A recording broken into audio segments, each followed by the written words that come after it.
오늘 말씀은 데살로니가전서 5장 18절 말씀입니다.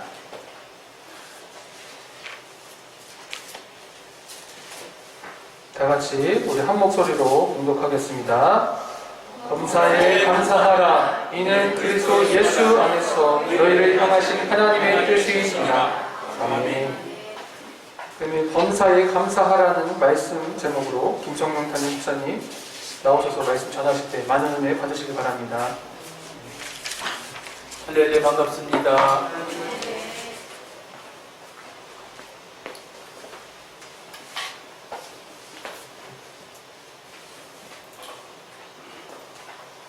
어느새 깊은 가을이 왔습니다. 그리고 어저께는 입동이라고 하는 절기를 맞았습니다. 그러다 보니까 이제 들판에 모든 오곡백과를 다 추수하고 마지막 남은 것이 이제 겨울 김장할 것만 남은 것 같은데, 모든 추수가 마쳐진 이때에 또 다음 주에는 추수감사주일로 이렇게 지키게 됩니다. 추수감사주일을 앞두고 우리가 감사절을 어떤 마음으로 맞아야 되는가 하는 것을 먼저 여러분이 들으시고 감사하는 이 추수감사절, 그리고 늦가을이 될 수 있기를 축복합니다. 감사를 맞이하면서 세 가지를 감사해야 되겠다라는 생각을 봤어요. 첫째가 하나님에게 감사를 해야 되겠다. 두 번째, 가족에게 감사해야 되겠다. 세 번째, 우리 이웃 사람들, 이웃 나라들, 이웃 동종 업종에 근무하는 이런 사람들에게 감사해야 되겠다라는 이 세 가지 주제를 가지고 감사해야 되겠다는 말씀을 함께 나누고자 합니다. 먼저 우리가 감사할 대상들 세 가지가 있다고 해도 그 중에 제일 먼저 어디에 어떻게 감사를 해야 되는가, 하나님께 먼저 감사를 드려야 될 줄 믿습니다. 마태복음 6장 33절에도 이렇게 나와 있어요. 너희는 먼저 그의 나라와 그의 의를 구하라. 감사할 때도 하나님께 먼저 감사하는 저와 여러분이 될 수 있기를 축복합니다. 하나님께 감사해야 될 이유가 왜 있는가?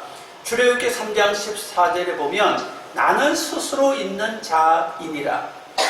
이 세상의 모든 만물이 스스로 계신 하나님의 손에 의해서, 스스로 계신 하나님의 말씀에 의해서 창조되었고 지어졌고 다스려져 가고 있어요. 그래서 제일 먼저 감사할 것은 스스로 계신 그 하나님, 그 하나님께 감사하는 자세가 저와 여러분에게 필요하다는 거예요.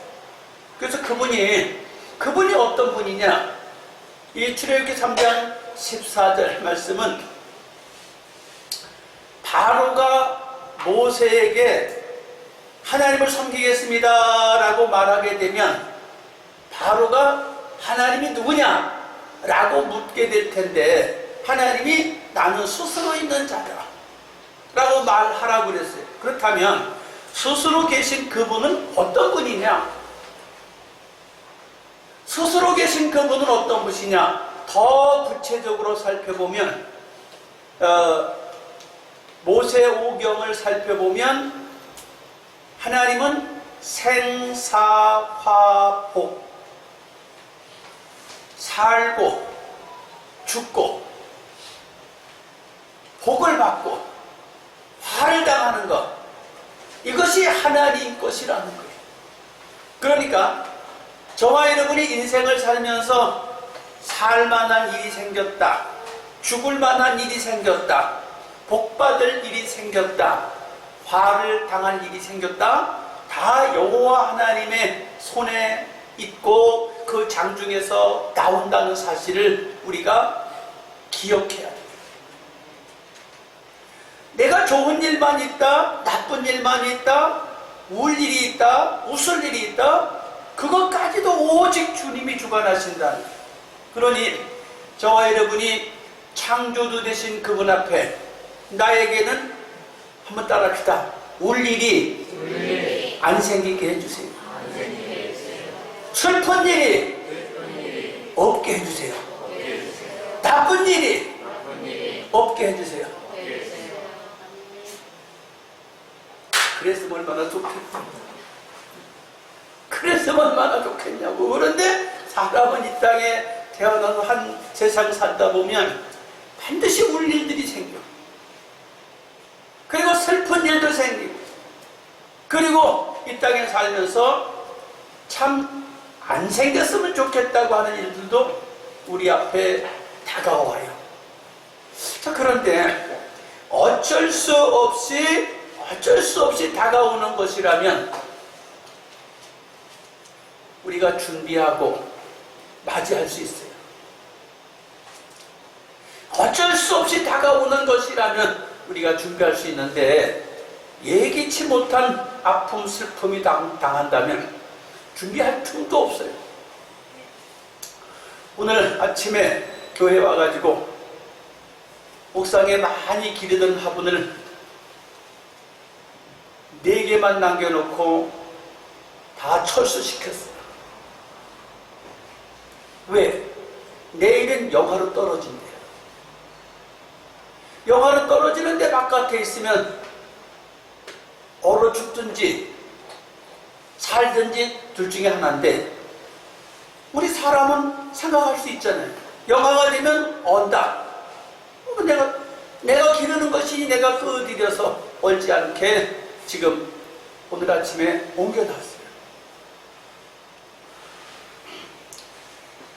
생사화복이 하나님 앞에 있다고 하는데 우리 사랑하는 우리 권속들, 그래서 생사화복이 있다고 하는데 그 화복이 있는 것을 우리는 분명히 신명기 4장 40절에 오늘 내가 내게 명하는 여호와의 규례와 명령을 지키라. 너와 내 후손이 복받아 내 하나님 여호와께서 내게 주시는 땅에서 한없이 오래 살리라. 하나님 말씀을 지키면 복받은 땅에서 한없이 오래 산대. 다시 말하면 제가 기르던 화분들을 영하로 떨어진다니까 딱 얼지 않게 옮겨놓은 것처럼 우리 하나님께서 저와 여러분을 내 자녀다, 내 백성이다, 나의 기르시는 양이라고 말씀하고 계시는데 저와 여러분을 언제든지 하나님 말씀 안에 들어와 있으면 위험한 일을 피하게 하시고 어려운 일들을 다 예비해서 감당할 수 있도록 해주신다는 거예요.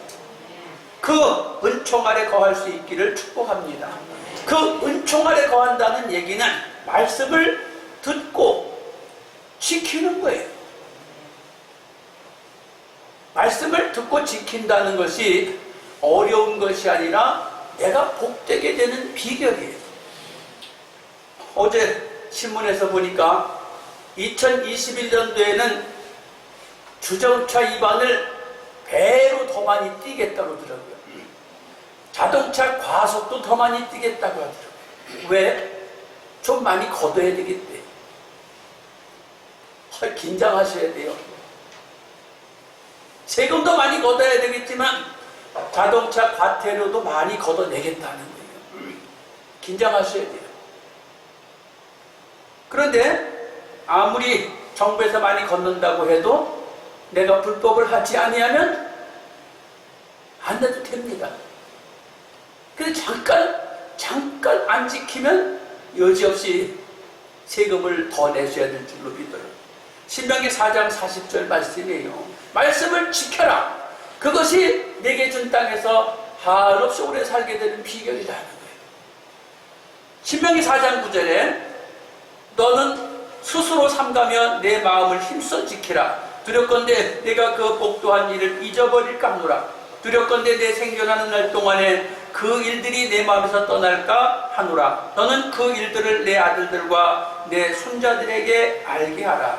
자, 나만 지키면 되는 것이 아니라 아들들에게, 손자들에게 알게 하래.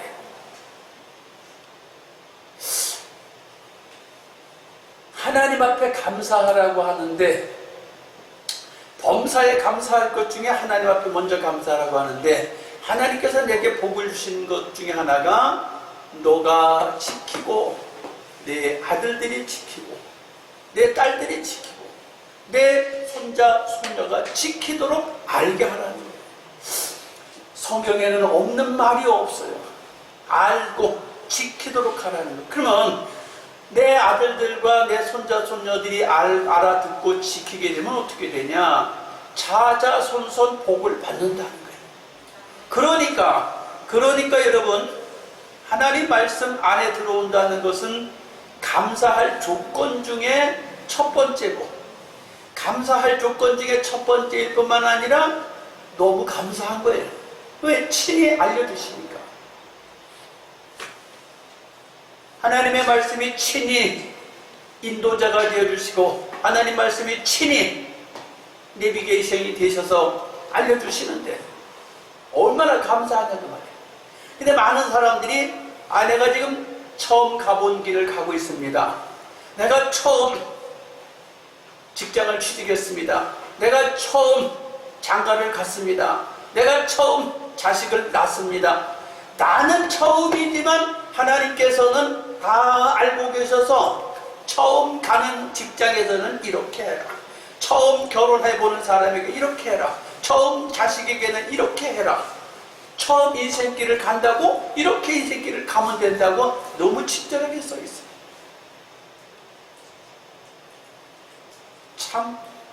참 너무 친절하게 써 있어요. 어저께 기도하는데 어떤 목사님이 옷을 얼마나 코디를 잘했는지, 속에 입은 남방, 또 잠바, 바지, 신발 완벽하게, 무슨 색이라고 그래야 되나, 이 강대상 비슷한 색깔을 옷을 쫙 빼입기도 하러 오셨어요. 참 옷 잘 입으셨습니다. 보는 사람마다 그렇게 얘기를 하는. 근데 그분이 하는 말이 아내가 그렇게 다 해줘서 입고 왔다는 거예요. 내 마음대로 옷을 입으면 신세가 안 편하대요. 외출하려면 옷을 탁 벗어 이렇게 입고 가라고 그러는. 그렇게 안 입으면 편치가 않다는 거예요. 그래서 어느새 나이가 먹어서, 그분이 78세인데 어느새 나이가 먹어서 어디 외출하려고 그러면 여보 나 뭐 입어?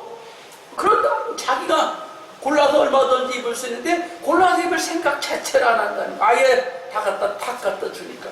여러분, 이 성경은 내가 처음 학교를 가본다, 내가 처음 직장을 가본다, 내가 처음 결혼해봤다, 내가 처음으로 집을 사봤다, 내가 처음으로 자동차 사봤다, 모든 것에 대해서 다 친절하게 안내하고 있으니 얼마나 이 성경이 귀한 것인지.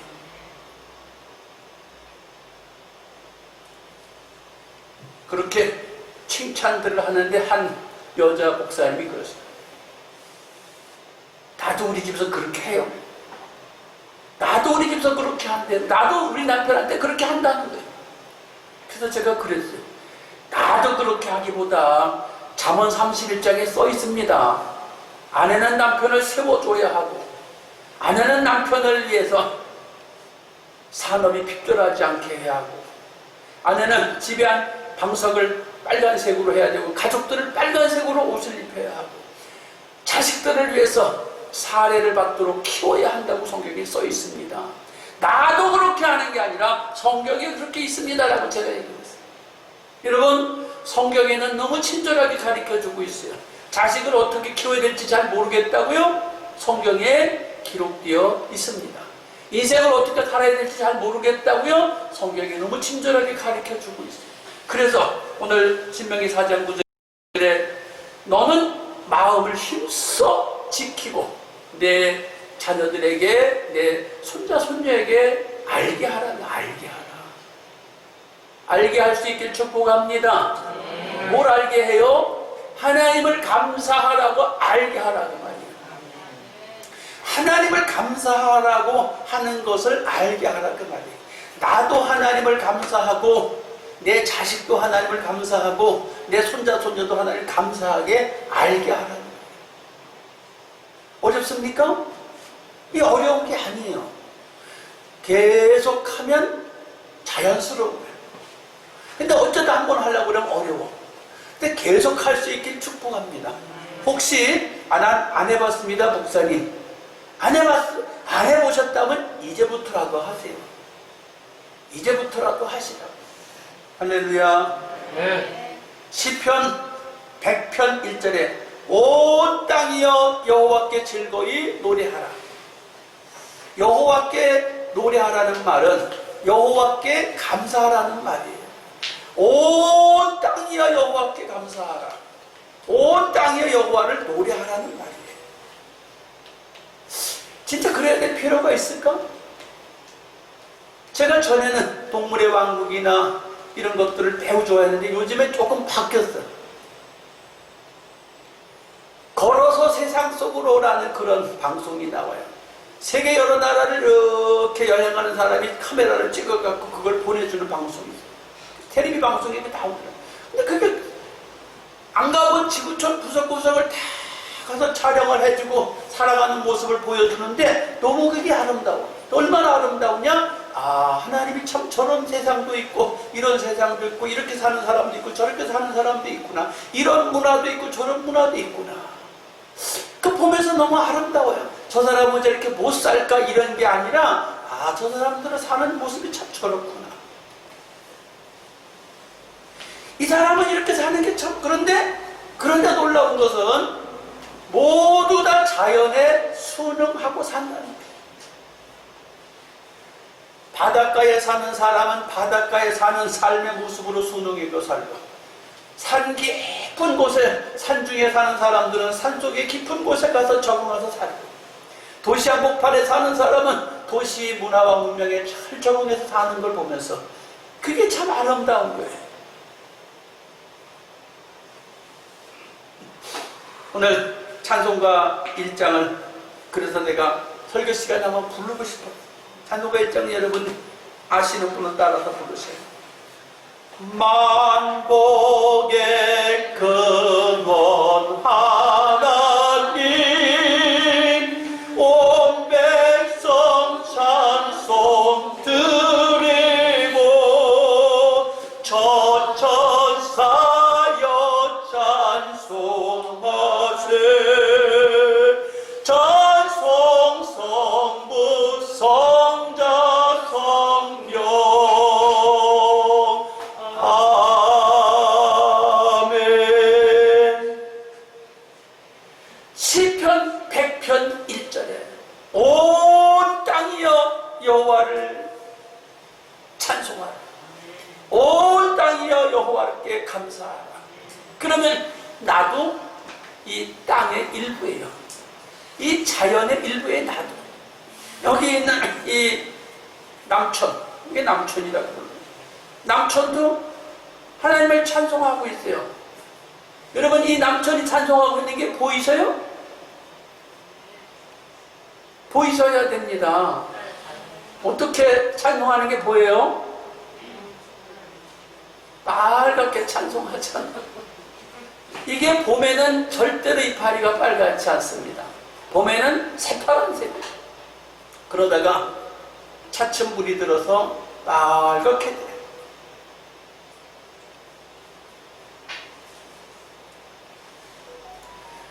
온 백성이여 여호와를 찬송하라는 거예요. 여러분 하나님 앞에 항상 감사하시고 범사에 감사할 수 있게 축복합니다. 아멘. 아멘. 아멘. 네, 두 번째 가족에게 감사해요. 여러분 가족을 이 추수감사절에 가족을 왜 감사해야 될까? 여기 주보에 이렇게 썼습니다. 아낌없이 주는 부모에게 감사하자. 부모는 자식에게 참 하나도 아까워하지 않고 다 주셔. 알뜰하게 챙겨주셔. 맛있게, 멋있게, 좋게, 따뜻하게 가장 좋은 것을 부모는 자식에게 아낌없이 주는 것이에요.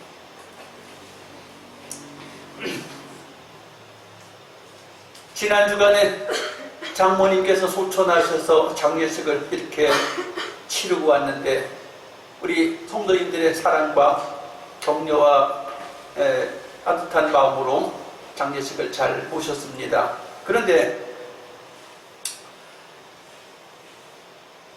어머니의 사랑을 참 따뜻하게 잘 받았어요. 돌이켜보니 너무 감사해요. 왜? 말없이 끝까지 도와주시고 말없이 끝까지 기도해 주시고 저를 사랑해 주신 장모님 이제 하늘나라에 가셨는데 다 주신 여러분에게도 부모님은 아끼지 않고 주시는 분이에요. 그 부모님 여러분 감사해야 되는데 사사기 1장 14절에 보면 갈렙이 딸이 하나가 있었어요. 딸 하나. 어째서 하나만 낳나 몰라. 딸 하나 낳았는데 시집을 가게 되는데 딸이 연애를 했습니까? 중매를 했습니까? 연애도 아니고 중매도 아니고 아버지가 일방적으로 전리품으로 내놨어요. 가나안 땅을 정복해야 되는데 이스라엘의 가장 험준한 땅 예루살렘 성을 정복해야 되는데 아직 정복되지 않은 이 땅 정복해야 되는데 누가 나를 도와서 힘써 싸워줄 사람이 있을까? 나이가 85세야. 85세가 돼서 전쟁을 해야 되는데 힘이 부족하잖아요. 우리 박 권사님 연세가 몇이요? 동갑이에요. 예? 85세. 동갑이에요. 동갑이요. 그래. 저 나이가 되었는데 갈렙이 저 나이가 되는데 딸이 딱 하나 있었어요. 그런데 유다 지파의 총책임자예요. 예루살렘 성에 누구든지 먼저 깃발을 꼽는 사람에게는 하나밖에 없는 내 딸을 주겠다. 무슨 딸이 상품이야? 전리품으로 주겠다고 내걸었어. 그랬더니 싱싱한 젊은 군인들이 두목에 사이가 되는 게 얼마나 좋았겠어요. 서로 깃발을 꼽으려고 목숨 걸고 적진을 향해 가서 창을 휘두르고 가장 좋은 예루살렘 성을 쳐서 깃발을 꼽은 사람 딸 주겠다니까.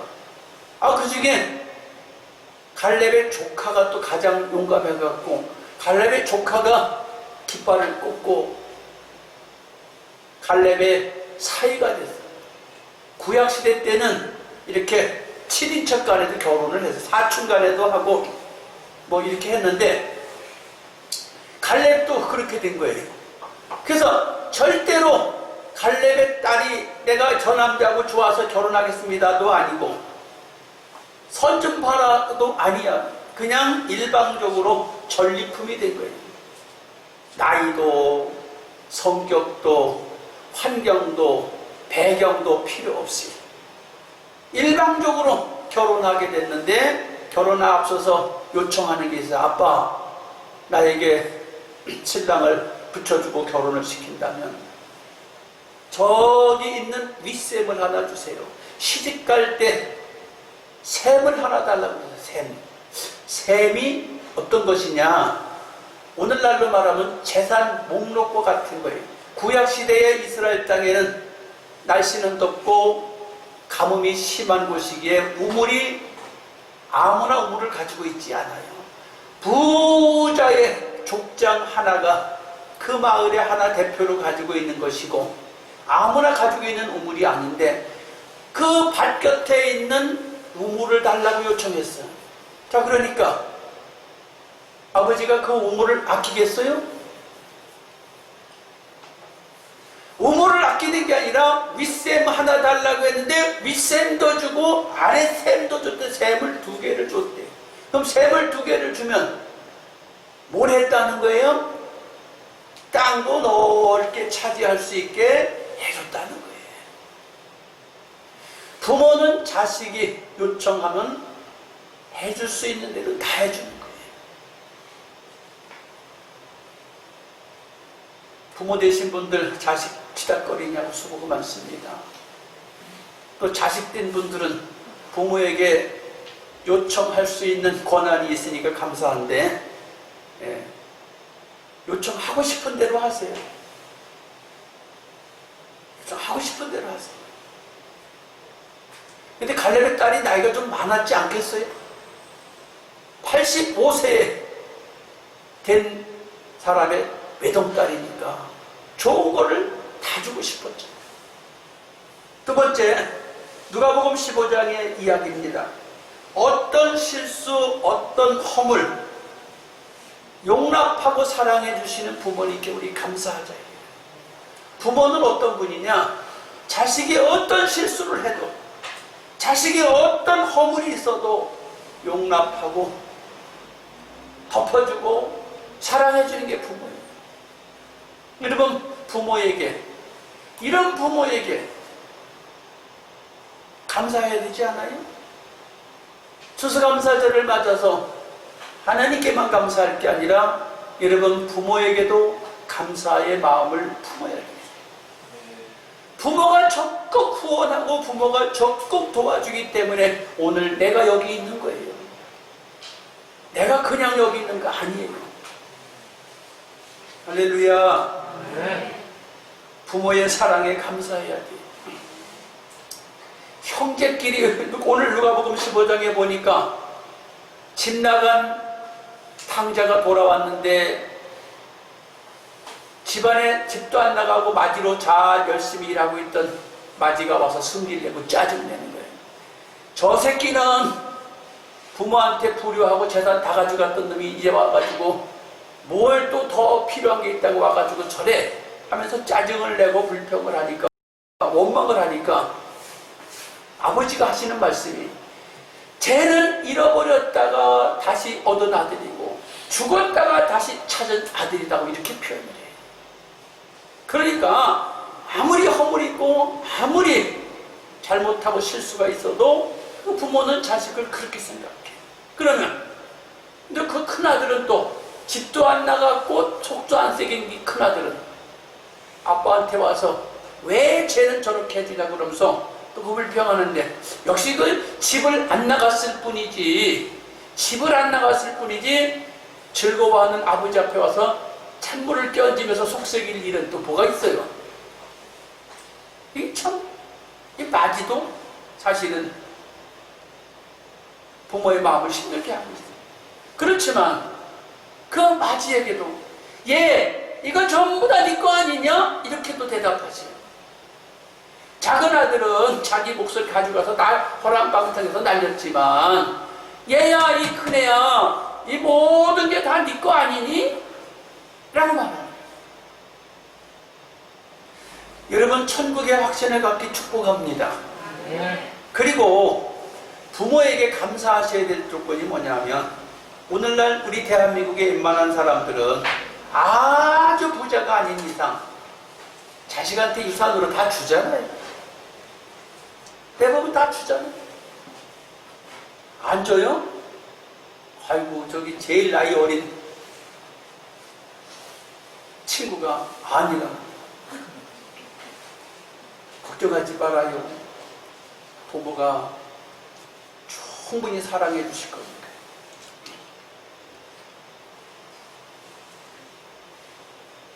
그 다음에 부모에게 감사할 뿐만 아니라 우리는 또 누구한테 감사해야 되냐면, 사랑하는 형제, 자매, 사촌, 친족들에게 감사해야 돼요.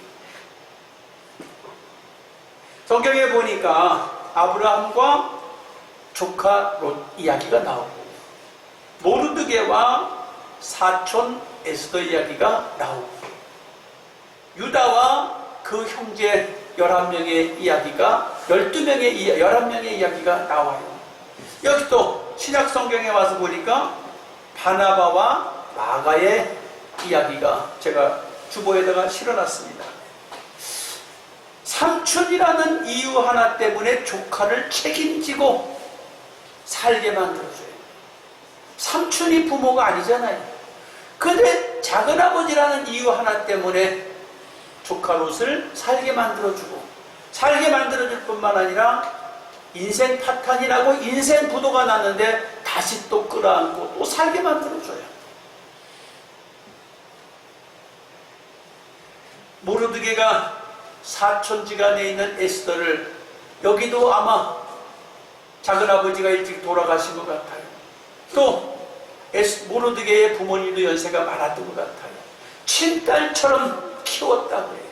사촌간의 친딸처럼 키워서 그를 왕후가 되도록 길러냈어요. 얼마나 인격의 교육과 세상의 교육과 삶에 관한 필요한 것들을 다 공급했겠습니까? 가장 잘 길렀으니 왕후가 되지 그냥 왕후가 되겠습니까?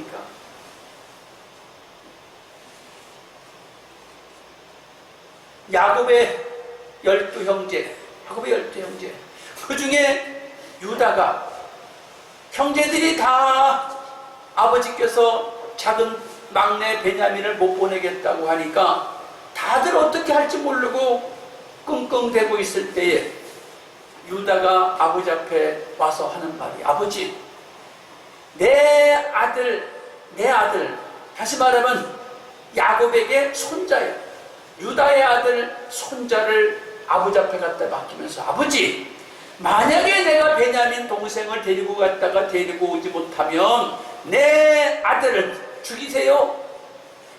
당신의 손자 이쁘게 생각하지 말고 나를 생각하고 차라리 내 손자를, 내 아들을 죽이세요라고 자기 아들을 갖다가 할아버지한테 담보물로 맡겨버립니다. 내가 책임지고 데리고 올 테니까, 책임지고 데리고 갔다가 책임지고 데려올 테니 봐달라, 이게 아버지한테.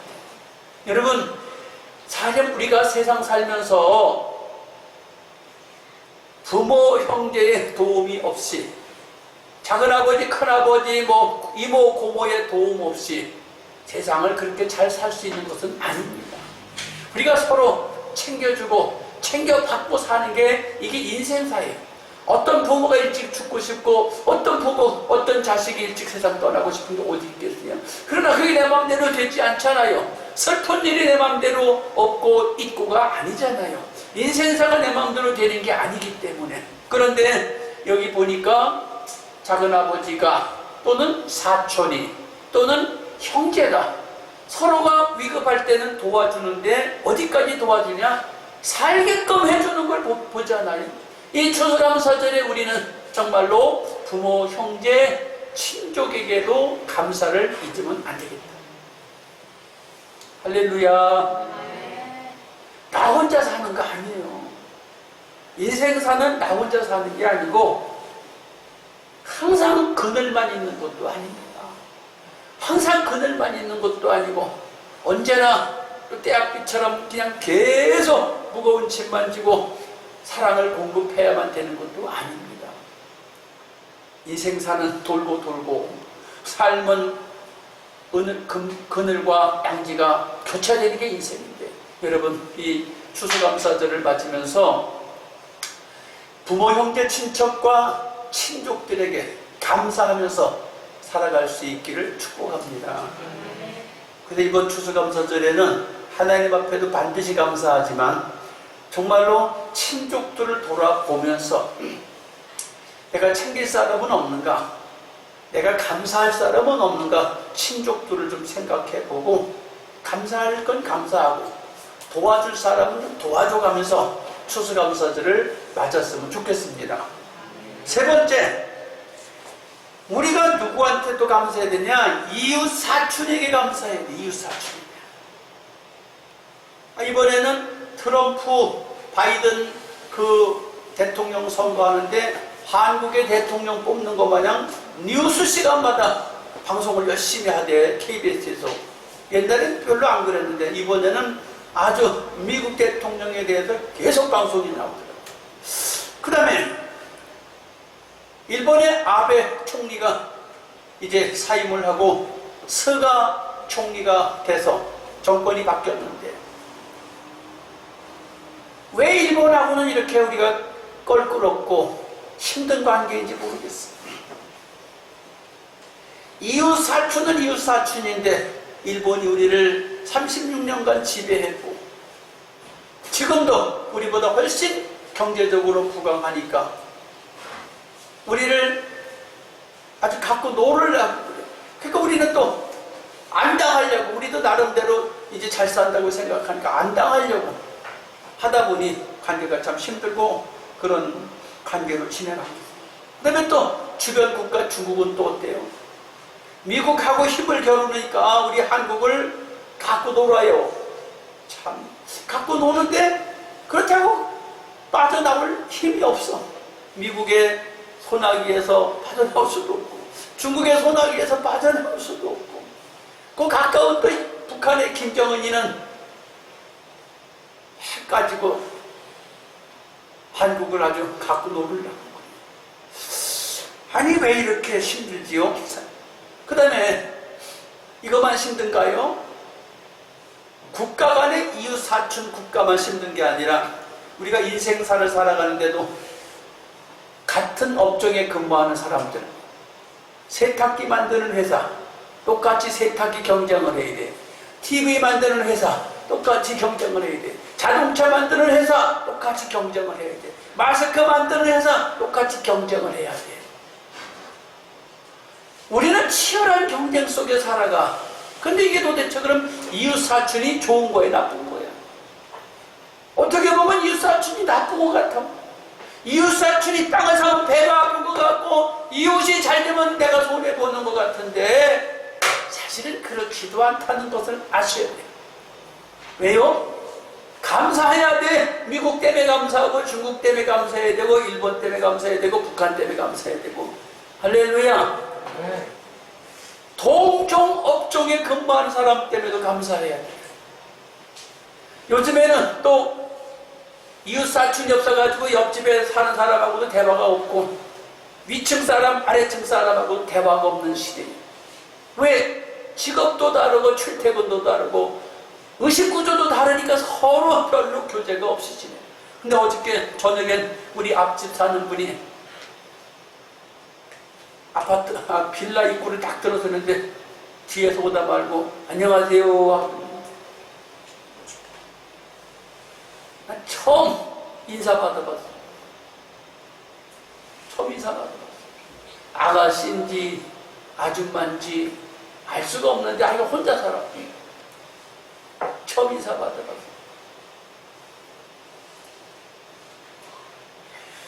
이웃 사촌이 어렵고 힘들고 경쟁의 대상자인 것처럼 보이기만 하지만 사실은 이웃 사촌 때문에 우리가 잘 산다는 사실을 감사해야 돼요. 북한이 속을 새겨도 북한하고 친해야 돼요. 일본이 속을 새겨도 일본하고 친해야 돼. 중국이 속을 새겨도 중국하고 친해야 돼. 미국이 우리를 꽉 쥐고 막 이렇게 할 것 같아도 거기도 친하게 지내야 돼. 동종 업종끼리도 친하게 지내야 돼. 왜요? 서로 경쟁을 하니까 더 나아지는 거예요. 그게 감사해요. 저기 보니까 유럽에서 청어가 많이 잡혀갖고 부자로 살아가게 되는데 청어가 가까운 데서 잡으면 그래도 싱싱한 채 갖고 올 수 있었는데 가까운 데 있는 청어를 다 잡고 보니까 이제 멀리 배를 띄워야만 청어를 잡아오게 생겼답니다. 그런데 청어는 잡히자마자 성질이 사나워서 금방 죽는 데 있고 멸치가 잡히면 금방 죽고 고등어가 잡히면 금방 죽는 것처럼 청어도 잡히면 금방 죽는데 그런데 어떤 한 어부는 항상 살아있는 청어를 가지고 온다는 거예요. 그래서 참 신기하다. 다 똑같이 먼 데서 잡아가지고 오는데 저 사람만 잡아가지고 비싼 값을 받는 거예요. 다른 사람들은 멀리서 잡아가지고 온 사이에 다 죽어가고 고기가 힘이 없어지고 그런 걸 가지고 오는데, 그래서 물어 암만 가르쳐줘도 안 가르쳐주는 거예요. 왜 안 가르쳐줘요? 왜 안 가르쳐줘요? 생계가 달린 노하우잖아. 우리 삼성의 기술을 누구한테 뺏기려고 해요? 안 가르쳐주잖아요. LG TV를 누구한테 기술을 가르쳐줘요? 안 가르쳐줘요. 왜 안 가르쳐줘? 생계 수단이니까 안 가르쳐줍니다. 이걸 갖다가 노하우라고 하는데, 이 노하우가 돈이니까 안 가르쳐주는 거예요. 그런데 어떻게 가르쳐줬어요? 어떻게? 청어의 천적이 물메기래네. 물메기 아세요? 물메기. 입이 이만큼 커. 생긴 것도 되게 못생겼다. 그리고 흐물흐물하게 생겨갖고 물컹물컹하냐. 근데 그놈이 청어의 천적이래. 이 청어를 어쩌다가 잡아가지고 오는데, 그 물메기를 어쩌다 한 마리 잡아가지고 놓았더니 한 마리도 안 죽었다는 거예요. 아하. 그래서 그 다음부터는 그 흔한 물메기를 항상 잡아가지고 갔더니 항상 살아있는 청어를 갖고 와가지고 돈을 많이 받았어.